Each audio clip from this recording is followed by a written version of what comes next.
Here we have video 2 for the Shortcuts price list, the 13th of the year, that will go out this Wednesday, 9 p.m. Sydney time sharp. If you're not on the email with the price list, drop me an email at shortcutsrecordsaus@gmail.com.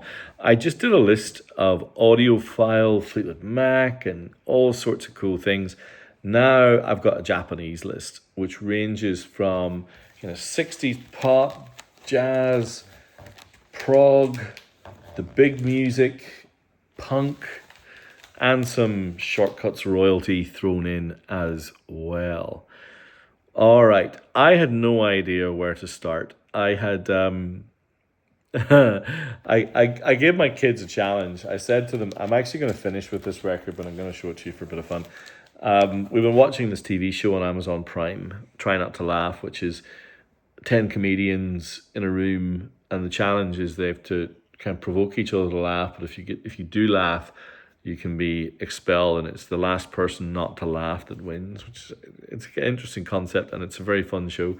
So I challenged my kids to this earlier. I told them to stand here, and I said, I'm going to show you an album cover, and I want to see who's the first of you to laugh.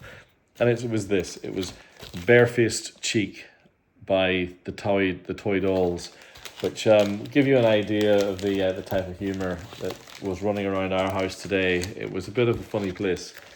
But there is a link to the first record, just because this sleeve and the video of the title track is really, really odd. And so therefore, that's the reason I'm leading off with it. The record I'm talking about, this is, by the way, a Japanese white label promo of Half Breed by Cher. Well, I mean, what can I say? Look at that. Look at that sleeve. Look, she's on a horse, kind of, showing a bit of skin. And then on the back, there's more kind of Cherokee Indian imagery. And obviously the lyrics to the title track itself, playing off that Cherokee heritage, which I believe now is somewhat questioned. But Sherilyn Sarkisian, who became Cher, one half of Sonny and Cher, they rode the waves of kind of bucket load of public fascination and musical success for quite a period of the late 60s into the early 70s. And then Cher obviously broke off. They had the the Sonny and Cher comedy hour, various different TV specials, but it was clear she was going to make her own way. And a lot of those first solo records are really desperately sad affairs. They deal with identity and heartbreak. This was a tumultuous period in her life. This record, though, is a little bit different. It kind of, when you listen to it, it kind of treads a fine line between really lush pop and almost country flavored theatricality. There's a lot of elaborate production here by a guy called Snuff Garrett. What a great name! Very cinematic feel. Lots of strings and chorals and celebrations of that kind of outsider status that she was trying to claim. The title track went to number 1 in the US Billboard. If you get a minute, see if you can watch the video of Cher's Half Breed.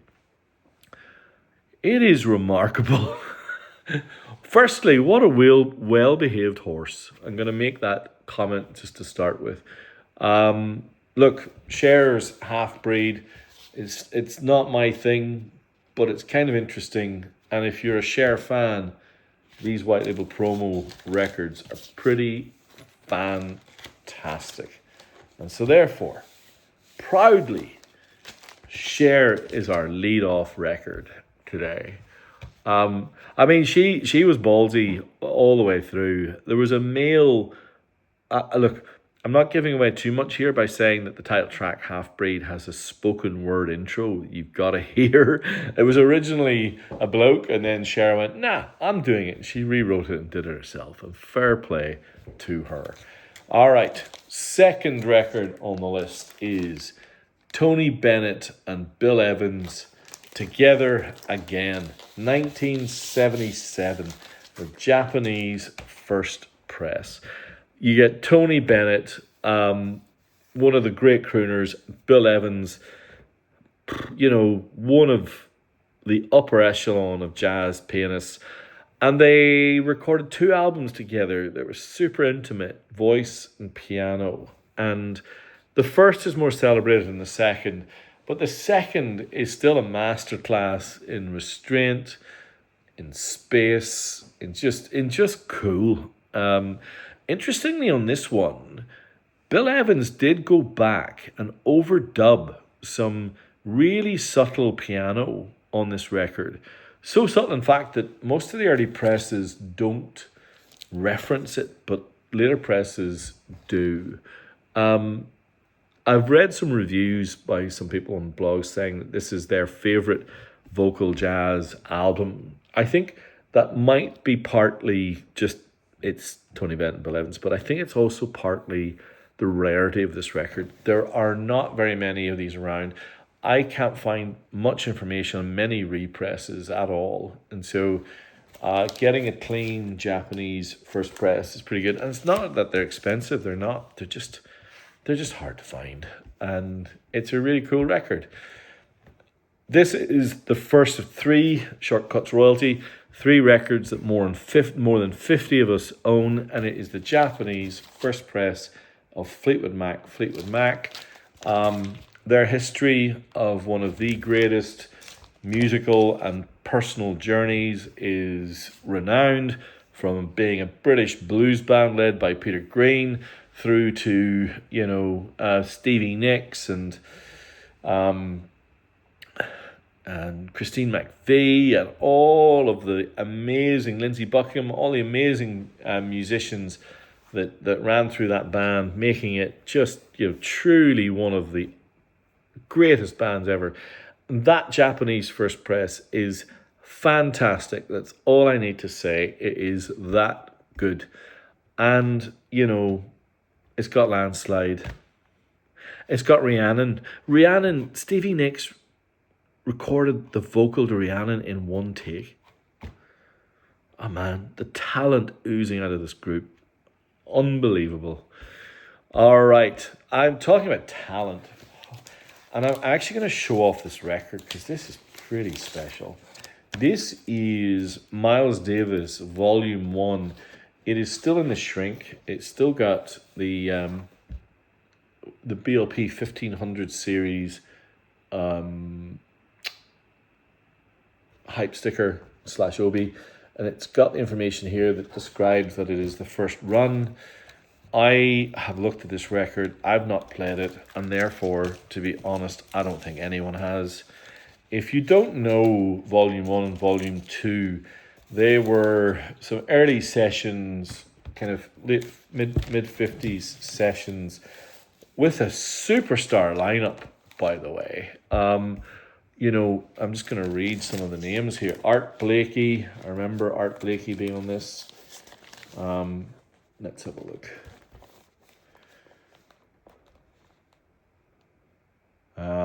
Jimmy Heath, Percy Heath, Art Blakey on drums, Jackie McLean on alto sax, Horace Silver on piano. It's a who's who in the zoo of Blue Note aficionado at that time. This is kind of not a million miles away from Bennett and Evans in that it is absolutely upper status cool jazz. And it's very, very, very nice. I think, let's have a look.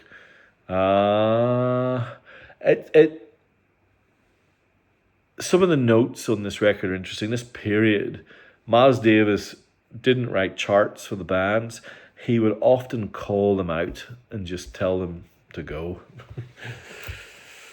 Man, what a legend. All right, I have the Japanese first press of Pink Floyd's The Final Cut, that fractious, rancorous record where Roger Waters pretty much wrestled complete control of the Floyd name. It is often been said that it is more of a Roger Waters solo record than a Pink Floyd record. And it's written in many ways in response to the Falklands War that Maggie Thatcher launched in 1983. It's a cult favorite now. I doubt there are very many people who think that it's the best Pink Floyd album, but it has its moments, and I quite like the Shakespearean reference. The final cut being a very outward play on betrayal and political murder, which suits Roger Waters to a T, really, doesn't it? Now, this I have very, very rarely had Genesis, 70s Genesis records. This is the 1978 Japanese release of Foxtrot, which is rare in that it is a gatefold. There aren't many of these around. In fact, I don't think the first press was a gatefold. I'll have to go back and check. It is in fantastic condition. Look at that. It features, of course, the 22.5-minute behemoth that is Supper's Ready, which, arguably could be said is the song that ushered in punk. But it has its moments. It's a very intricate and crafted record. Of course it is. And many people think it's one of the most important prog albums of all time. And who doesn't love a bit of Peter Gabriel getting all weird on us? I do. All right, I have George Harrison's Extra Pressure.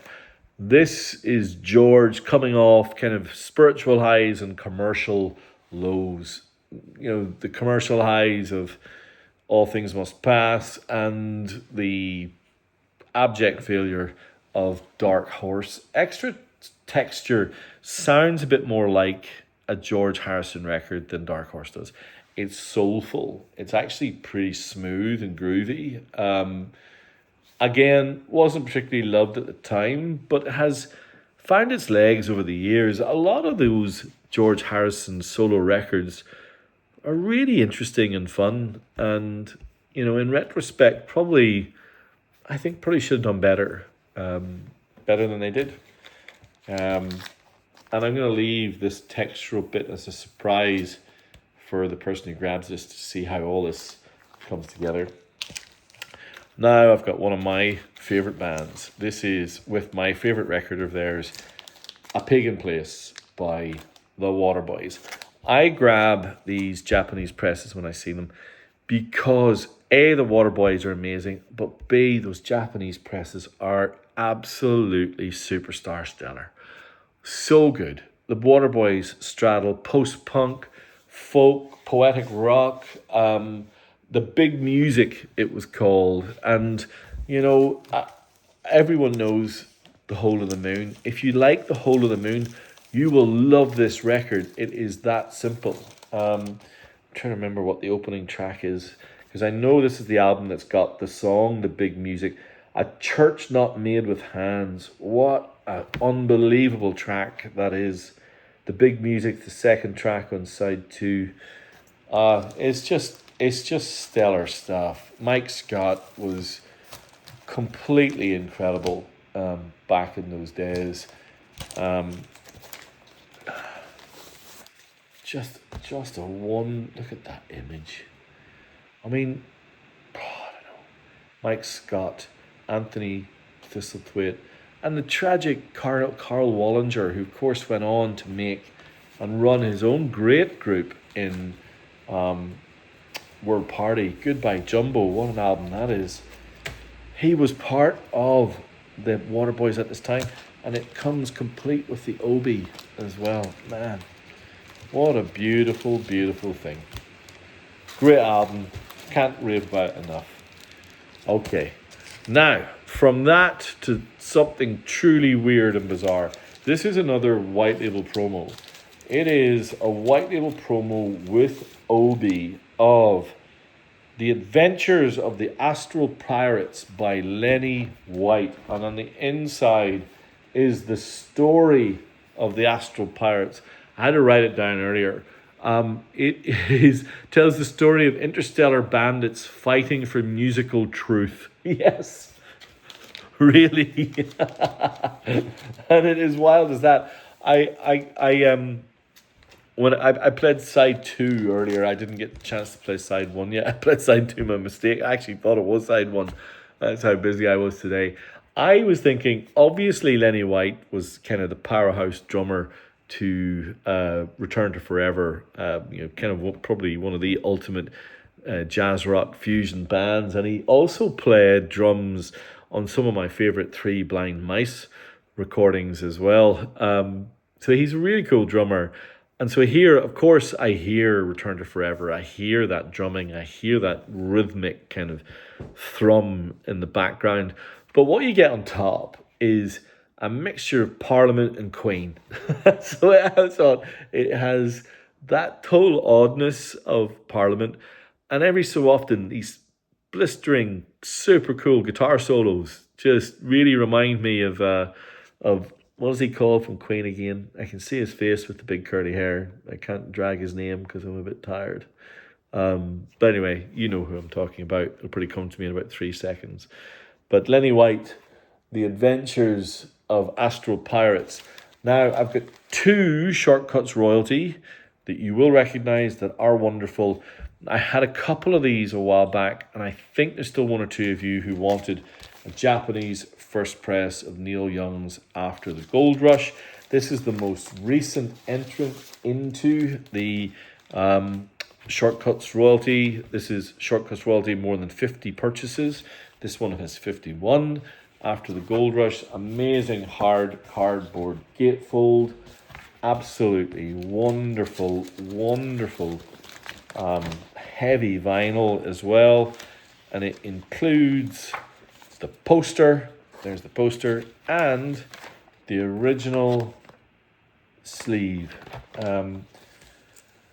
Poster sleeve, inner, beautiful vinyl, After the Gold Rush by Neil Young, Shortcuts royalty. And after this, I'm going to show you the most popular selling record in the history of Shortcuts, and it's not close. 85 of you. It is the Japanese first press of Hotel California. Again, complete with poster and... oh, maybe it's not a poster. I'll have to check. But it's hard cardboard gatefold. Great record. Now, how... I teased at the beginning Barefaced Cheek by the Toy Dolls. The Toy Dolls just were the probably biggest piss take punk band of that whole British scene. They formed in 79, and it is all twitchy kind of 3-chord energy, but with immense amounts of silliness. Yul Brynner was a skinhead is a typical track. Neville is a nerd is another. Let me see what else we've got here. There they are. Look at that. Oh my gosh. Marty on drums, Olga on guitar and vocals, and Dean on bass. The official Toy Dolls fan club. Now let's see. Barefaced Cheek. Yul Brynner was a skinhead. How do you deal with Neil? That's a good question. How's about a kiss, babe? There's another one. Fisticuffs on Frederick Street. Nout can compare to Sunderland. Park Lane Punch Up. That gives you a sense of what this band is. Fun, punk, ska, nuttiness. And yeah, that's the Japanese first press. Barefaced Cheek by the Toy Dolls. So there you have the Japanese playlist for our price list for this week. If you fancy any of those, get on the price list. Send me an email, shortcutsrecordsaus@gmail.com. We've got royalty in the Eagles and Neil Young, Lenny White's Strangeness, the Waterboys, George Harrison. Man, we got loads of cool stuff. As always, if you watch this far, please leave me a comment. Let me know that you're engaging with this content, and reach out to me if you want to have a chat. Thank you so much. Have a great week. Talk to you on Wednesday.